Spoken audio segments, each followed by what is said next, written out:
Baik, assalamualaikum warahmatullahi wabarakatuh. Perkenalkan, nama saya Rizky Taufik Akbar dari kelas Manajemen 22DX dengan NPM 22411011. Pada video kali ini, saya akan membahas tentang materi studi kelayakan bisnis. Jadi, studi kelayakan bisnis menurut Kasmir 2003 adalah suatu kegiatan yang mempelajari secara mendalam tentang suatu usaha atau bisnis yang akan dijalankan dalam rangka menentukan layak atau tidaknya usaha tersebut dijalankan.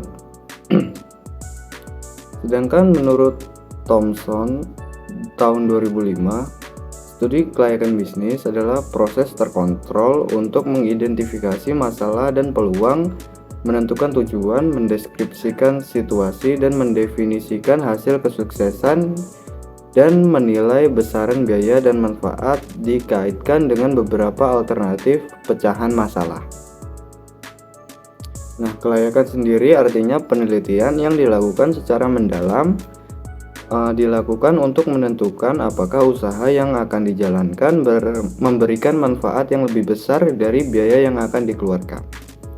Studi kelayakan bisnis secara keseluruhan adalah alat analisa yang meliputi rekomendasi dan batasan untuk membantu pengambil keputusan dalam menentukan konsep bisnis yang dapat dijalankan. Studi ini digunakan untuk mendukung proses pengambilan keputusan berdasarkan analisa biaya manfaat atau cost benefit analysis dari bisnis aktual atau kelayakan proyek. Nah, bisnis sendiri adalah individu atau organisasi yang melakukan kegiatan-kegiatan yang bertujuan untuk menghasilkan laba dengan membuat produk atau jasa untuk memenuhi kebutuhan atau keinginan dari customer. Nah, selanjutnya manfaat dari bisnis. Yang pertama, memperoleh keuntungan. Yang kedua, membuka peluang pekerjaan. Dan yang ketiga, manfaat ekonomi. Nah, manfaat ekonomi ini terdiri dari menambah jumlah barang dan jasa yang ada di pasaran, lalu meningkatkan mutu produk, meningkatkan devisa apabila melakukan ekspor, menghemat devisa apabila dengan memproduksi dan konsumsi barang yang ada di dalam negeri. Nah, tujuan dari SKB yaitu untuk menghindari resiko kerugian, mempermudah perencanaan, memudahkan pelaksanaan pekerjaan, memudahkan pengawasan, dan memudahkan pengendalian. Selanjutnya, faktor yang mempengaruhi kegagalan dalam usaha. Yang pertama ada data dan informasi yang tidak lengkap. Yang kedua, tidak teliti. Yang ketiga, salah perhitungan. Yang keempat, pelaksanaan pekerjaan yang salah.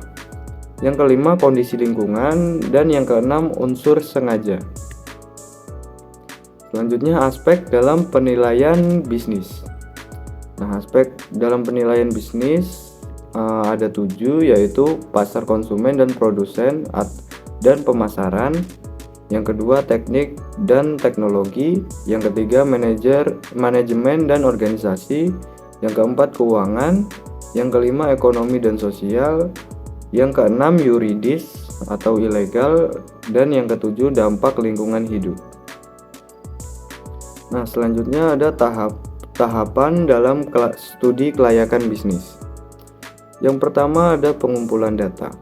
Nah, pengumpulan data ini berupa data keuangan, lokasi bisnis, data hukum atau surat izin usaha, dan lain sebagainya. Selanjutnya ada pengolahan data.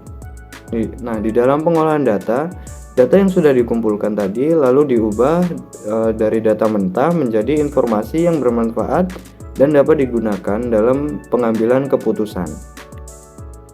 Selanjutnya ada analisis data.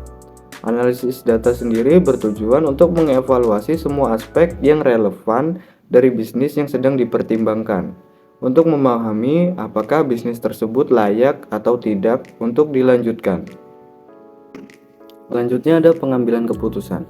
Nah, setelah melakukan analisis data, baru bisa diambil keputusannya apakah bisnis tadi bisnis tersebut layak atau tidak untuk dilanjutkan.